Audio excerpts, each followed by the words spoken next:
बात करने के लिए लॉगिन करें www.astrotak.com। नमस्कार फ्रेंड्स, मैं हूं आपका मित्र कमल नंदलाल और मैं आप सभी दर्शकों का हार्दिक अभिनंदन करता हूं एस्ट्रो तक की खास प्रस्तुति वास्तु का सच सिर्फ कमल नंदलाल के साथ में। तभी तो आपको कहता हूं एस्ट्रो तक को लाइक करें, सब्सक्राइब करें। और कमल नंदलाल तो ये कहता ही है कि शेयर तो बनता है, क्योंकि आपका एक शेयर बहुत बड़ा काम करता है। किसी के जीवन से दुख, दुर्भाग्य और दरिद्रता को मिटाकर सुख, समृद्धि और सौभाग्य लेकर आता है। इतना बड़ा काम करता है, इतना बड़ा पुण्य करता है आपका शेयर, इसलिए शेयर तो ज़रूर करें। और ख़ास बात क्या, अगर आप मेरी सेवाएं लेना चाहते हैं, अपने घर का, फैक्ट्री का, दुकान का, इंडस्ट्री का वास्तु दिखाना चाहते हैं, अपनी कुंडली की जांच कराना चाहते हैं, या किसी भी समस्या में फंसे हुए हैं जिसका समाधान चाहते हैं, तो सीधा आ जाइए हमारी वेबसाइट www.astrotak.com पर। सीधा मेरी प्रोफाइल पे आइए और कॉल मिला लीजिए मुझे, मैं आपके कॉल का इंतज़ार कर रहा हूँ। तो चलिए अब वास्तु का सच में बढ़ते हैं आज के विशेष विषय पर। मित्रों, आज हम एक बहुत खास टॉपिक आपके लिए लेके आए हैं। वो है कि वास्तु अनुसार जान लीजिए, क्या घर में करना चाहिए होलिका दहन की पूजा या नहीं।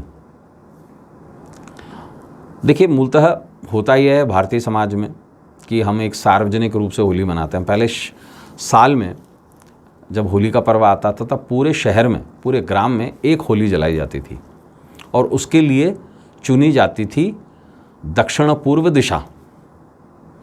पूरे ग्राम में एक होली जलती थी और उस पर डांडा गड़ जाता था, वो भी 40 दिन पहले होलिका दहन से।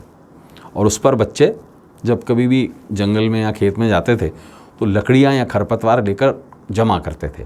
और ये जो लकड़ी होती थी गुलर और अरंड की होती थी। 2 लकड़ियों को खड़ा कर दिया जाता था ऐसे।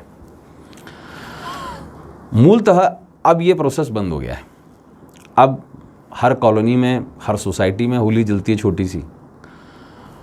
लेकिन एक ज़माने में ऐसा नहीं था। उसका एक वास्तु पर उद्देश्य था, क्योंकि बहुत कुछ तय करता था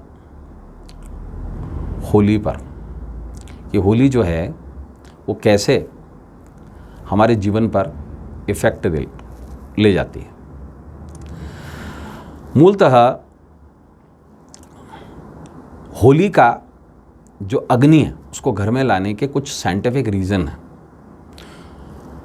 वो जो बुराई हमने होलिका में दहन की है, उस बुराई से जो ज्योत उत्पन्न हुई है, जैसे हिरण्यकश्यप के घर पर जो ज्योत उत्पन्न हुई थी उसे हम प्रहलाद के नाम से जानते हैं, वो ज्योत प्योरीफाइड है।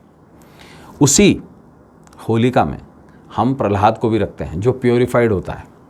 इसलिए लकड़ी कोई भी हो, लेकिन भभूत यानी कि भस्म को हमेशा ही पवित्र माना गया है, ये तो आप जानते हैं।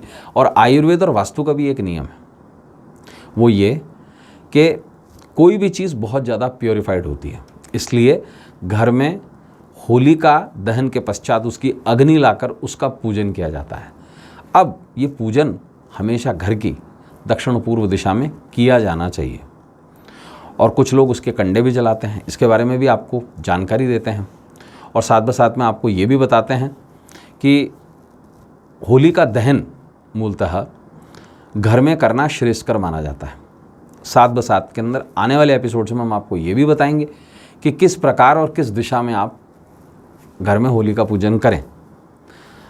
देखिए, एक विशेष रूप से जो घर में हम अग्नि तत्व लेके आते हैं उसके बारे में एक विशेष शास्त्र छंद देता है, एक मंत्र देता है।